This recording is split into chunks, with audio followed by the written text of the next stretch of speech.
Who have brought us to this moment, and you're going to meet some of them right now. Come on up, Andre, Salita, come on up. Come on, can you make it over here? I'll go on this side. Okay. Sorry. Thank you. You're so cool.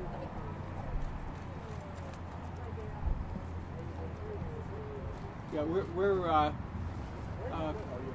we'll start in a minute. We've got a couple other people arriving, but I just want to say at the beginning, we have a team of young all-stars here. I'm going to speak about them in a moment. The people who you're looking at, the young people you're looking at, are people who have helped to craft not only this statement, but individuals who will be involved in helping us shape what Cleveland's going to look like. So we're very excited about the energy that's present here and the forward-looking approach that our presentation represents. So Andy, and there's young Andy Junowitz over there too. Andy, are we ready? We told him 5 o'clock. It's 5 o'clock. Okay, here we are. Great. And of course, a number of you know Mrs. Kucinich, Elizabeth Kucinich, who also I'm going to be speaking about in this presentation. I want to thank all of you for being here. I want to thank all the members of Cleveland's media who have covered this city for so many years to be present here at this moment. Thanks to all the citizens who are here. This is Tremont, where I started my career many years ago. I represented this area in City Council. I graduated from St. John Cantus High School just over the freeway. And it's a community that is vibrant, and we're going to do everything to help keep it that way. I love Cleveland. Our city needs a steady, experienced, healing hand in these divisive times. As mayor, I will seek to unify our city by meeting the challenges to safety and security which exist in every neighborhood.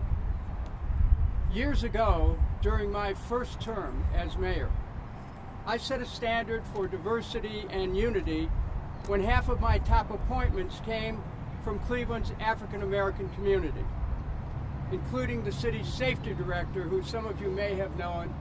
I'm speaking of James W. Barrett, he was in charge of the police department. I understood then, as I understand now, the concerns that exist in the black community about the urgent necessity of fair and impartial enforcement of the law. All the people of Cleveland have a right to expect safe neighborhoods, free of the scourge of crime, supported by a police department that is ever mindful of the limitations on the use of force. Community groups who are working hard to achieve closer review of police work deserve to be heard and to be involved.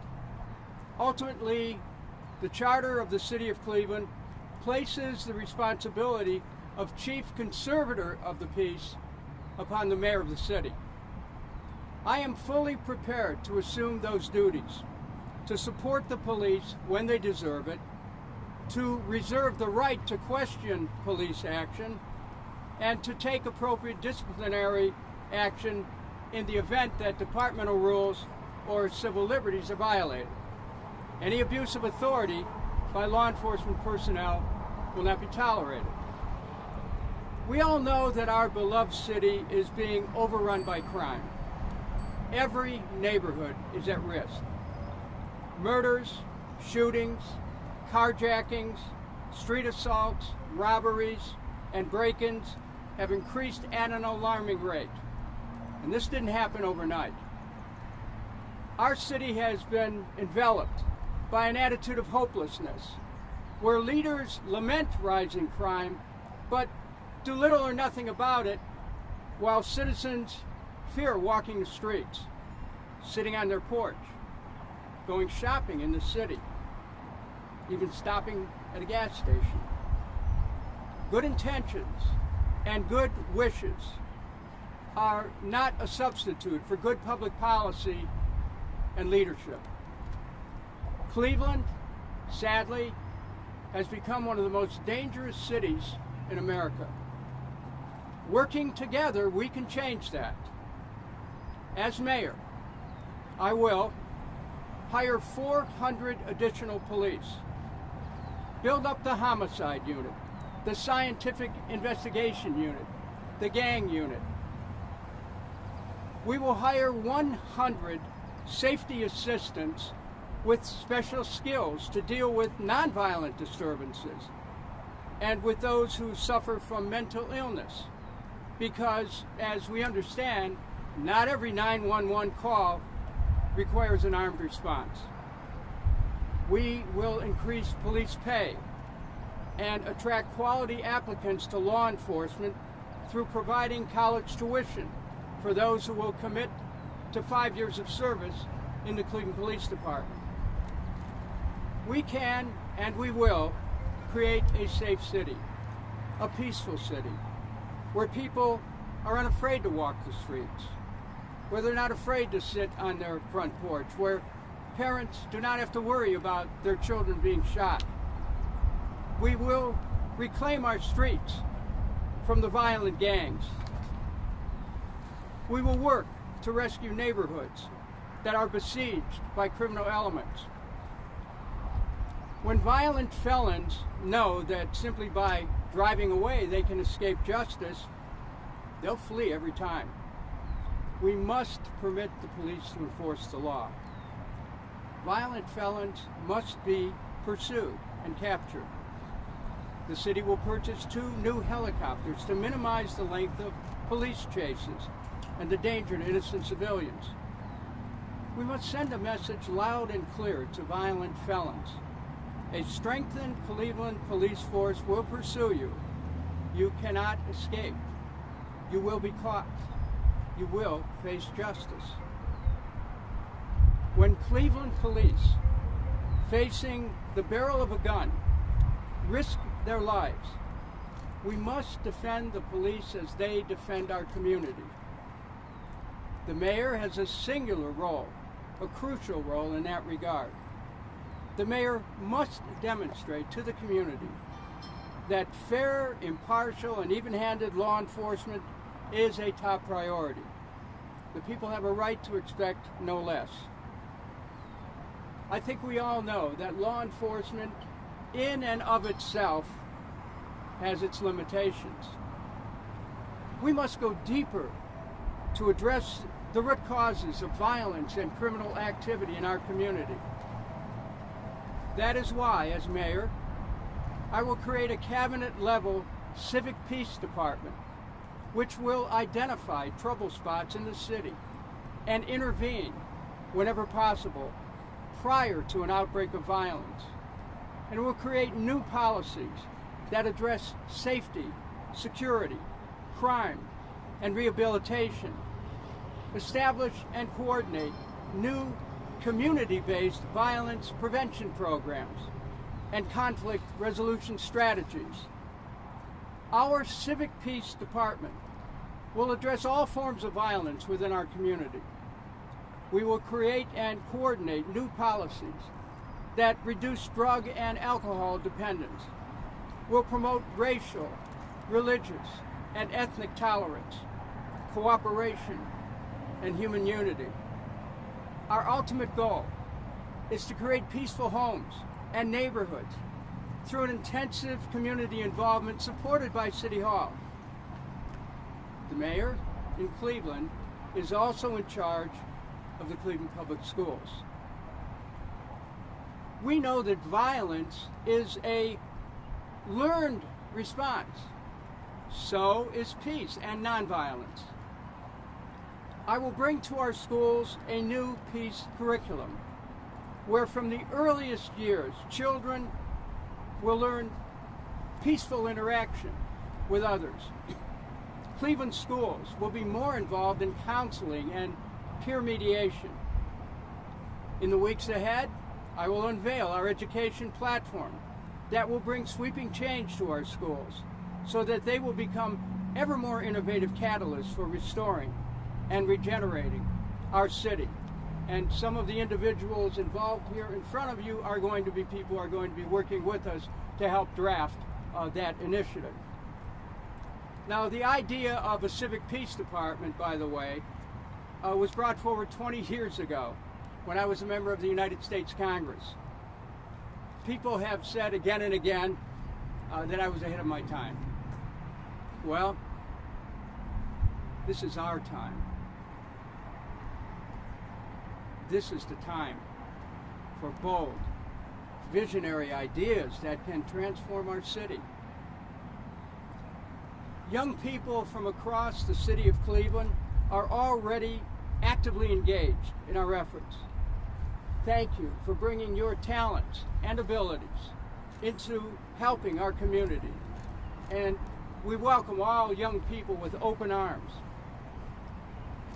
We're going to mentor them, support them in their own vision, and help young people become the most powerful advocates, young leaders who will take a community-oriented approach to government and politics far into the future. And remember, I still hold in my heart that visionary spirit of youth, the determination to change things, to right wrongs, to create new forms. We are truly together in that. Now, our desire for a peaceful community will be realized as we directly address the poverty in which so many Clevelanders are mired. So many of our fellow citizens, too many of our fellow citizens, are suffering in substandard living conditions which make them vulnerable. Our campaign will address homelessness, adult illiteracy, food deserts, infant mortality, insufficient access to health care, and the ongoing consequences of lead contamination of water pipes. In all of this, I am blessed to have the brilliant assistance of my wife Elizabeth, who is a person of great accomplishment, otherwise known as Professor Elizabeth Kucinich. She's my wife and my teammate, and we have worked together on a national and a global level. And to have her help here, to lend her considerable talents and her vision to help lift up our community is going to be very important. And I wanted to mention this now because as we go down the road, you're going to see ways in which Elizabeth is going to apply what she's learned from working with people all over the world to bring to Cleveland so that we can lift our community up. Thank you, darling.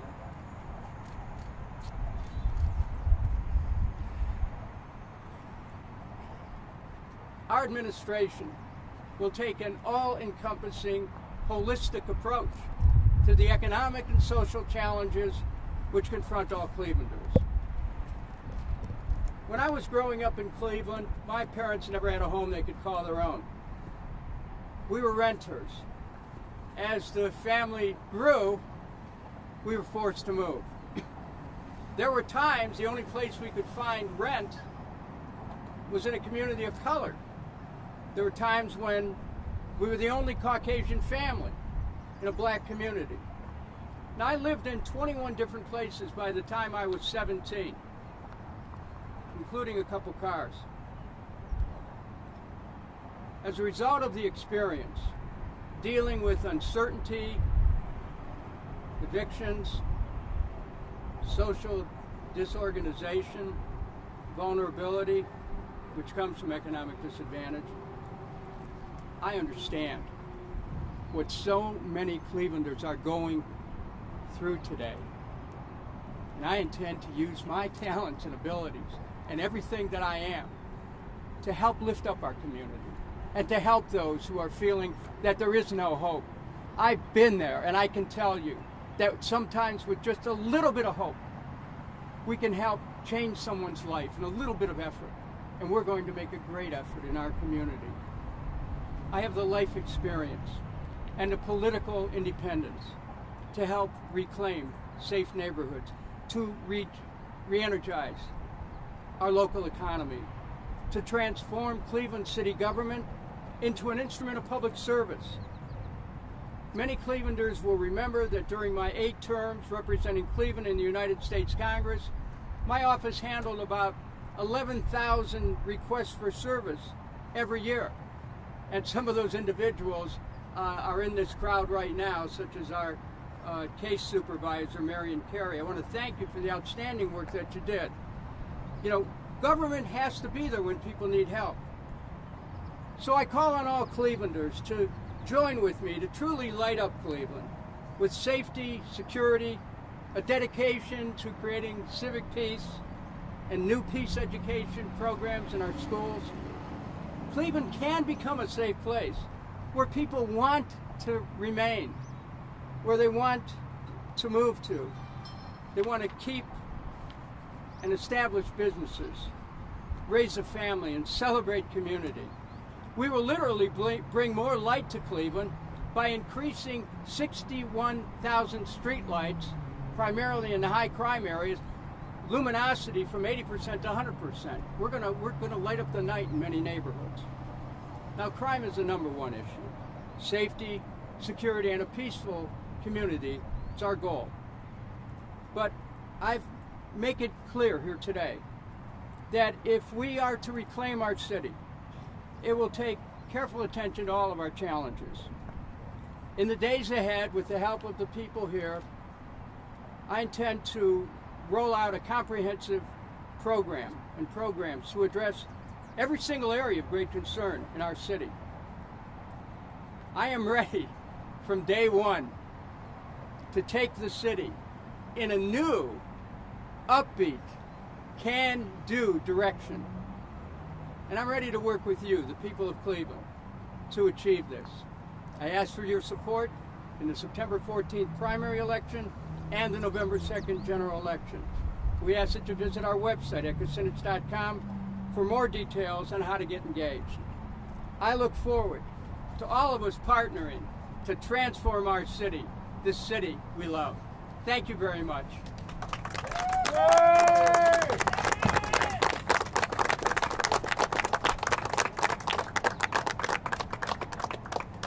Okay, Andy, you want to Take a few questions. Questions? Just Yeah. a few.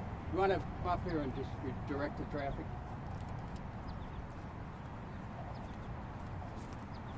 Also, I have copies of the statement for anybody who didn't get it. Great. Dennis? Hey, so the filing deadline's And would you identify, because some of you I'll have to get to know again. Of course, Sam Allard, Scene Magazine. Thank you, sir. Dennis, the filing deadline's in 2 days. Why'd you wait so long to formally declare your candidacy?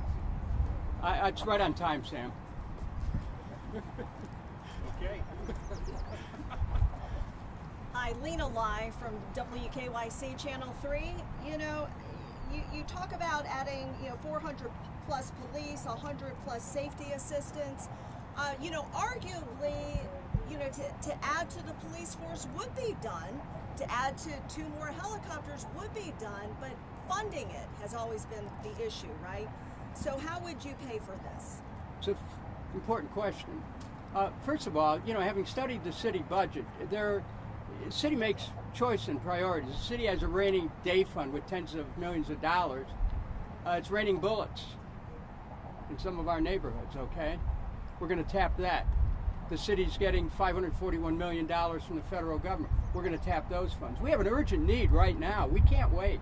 We can't wait for the neighborhoods to continue to be overrun by crime. People want to leave Cleveland if they're able to. No, we're gonna stop, put a stopper on this rising crime rate, and engage people so that if you start to cut the crime rate, it results in less loss of economic harm to the people, less loss of property. So yeah, the money is absolutely there. The question is, what are your priorities? Some like to just salt it away and wait for a rainy day. I'm saying it's raining bullets. Thank you. Congressman Nick Costello with WCPN Idea Stream. What do you think the city has got to do about Cleveland public power? A lot of people over the past few years have had difficulties with power outages, and there's been a report that the city commissioned that suggested it's time for rates to go up. The next meeting that we have, I will outline the most comprehensive statement dealing not just with Cleveland public power, but with all utilities that has been made ever in Cleveland. So stay tuned. I just today, if you please, I wanted to focus on crime, which is so serious, but rest assured that I do have some experience in that area that I can call upon to be able to provide you with a direction that the city can take that is absolutely doable. Next question. Dennis, Kevin Freeman, Fox 8. Yes, Mr. Freeman. Was there a particular day or instance that you just said, I want to do this, I want to leave the city again? Was there something in particular that made you want to come back and be mayor? I think it was November in 1979. Look, I love this town. We still live off 117th, and one never knows when a moment might occur to step forward again. And that's why the message of my career to the young people here is never quit. Doesn't matter, life has its ups and downs. Never quit. And so my approach has always been to keep hope alive, and I'm hopeful to once again, Mr. Freeman, be of service to the people of this community. And thank you so much. Dennis, John Costa from Channel 5. Yes, sir. Have you given much thought to the bookends, the historical bookends that would be your career if you were the youngest mayor and then the city's oldest mayor? Well, I thought that was my grandfather who was mayor then. Look, I don't look at it that way. I look at it at my service as being a continuation. And I'll leave that up to all of you to make an assessment as to any larger meaning in it.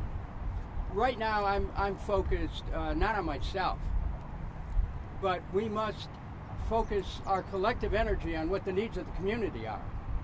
And if the people of Cleveland believe that I have the knowledge and the experience to lead this city forward, then, I'm prepared. I am fully prepared right now.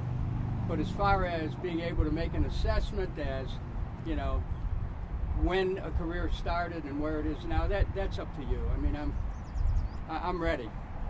One more. How do you plan on making this city a more attractive economic landing spot, outside of just safety, like you've already touched on? Well, as you understand, safety is a prime concern. If people are going to invest in a community, they have to know the community's safe. I think all of us understand the difficulty that so many businesses had with the damage that was done to property on May 30th. And while there's other issues of last year, there's other issues that surround that, we have to assure the business community that their investments will be protected physically. And we are going to do that. Now, beyond that, the plans to rebuild Cleveland's economy, that's just like with CPP, that's another issue that we're going to address comprehensively. Each one of these areas deserves a very complete and studied approach, and I will tell you, we've already done that. So we're prepared to do that, but today the focus must be on what people are really concerned about. What's the next mayor going to do about crime? And so we're prepared to take a short-term action in terms of hiring more safety personnel, but I also want people to know that we're looking at some longer-term solutions that no other city in America has used yet. But we're going to start in Cleveland. And thank you for that question. Andy, we got support the ballot initiative, Dennis, the Citizens for a Safer Cleveland? I definitely want to meet with them to discuss it. As I said in my prepared remarks, I think that people who are concerned about the actions that take place in law enforcement, they deserve to be heard. It's imperative they be heard. As far as the details, I want to discuss it with them, and then I'll have a statement then. You support the consent decree staying? Do you think that should stay? Sorry, I didn't hear that. Which question? Do you support keeping the consent decree? A little here? bit louder, the traffic's over. Do you support keeping the consent decree here? Well, Cleveland's one of the first communities that has engaged with the federal government with a consent decree. And I've been following the implementation of it. There'll be a point, I hope, where the consent decree will be fulfilled. And when that happens, I'll be prepared. As I indicated, it's Article 71 of the Charter of the City of Cleveland invest in the mayor the responsibility of being the chief conservator of the peace. That's really the mayor's responsibility. It's not the responsibility of the Justice Department, the federal government. No, it's a local responsibility. We have to have local control of law enforcement. At some point, we will meet the requirements of the consent decree, and when that happens, and I think it could happen sooner than later, we will be able to move the city forward so that the citizens who are interested in their involvement can be fully involved, and that the police will have the opportunity to be able to understand the new level of compliance that's required. And I have to tell you, we're in the 5th, 6th year of this consent decree, and there has been changes that have been positive, but we're not satisfied. We have to keep going forward. Anything else we got? Thank you all. Thank you all. Thanks, everyone. And really appreciate you being here. Look forward to speaking with you. Thank you. Reach out to me if you need help with anything. Where were you going to do it? Sam, good to see you. You know why I showed up over there?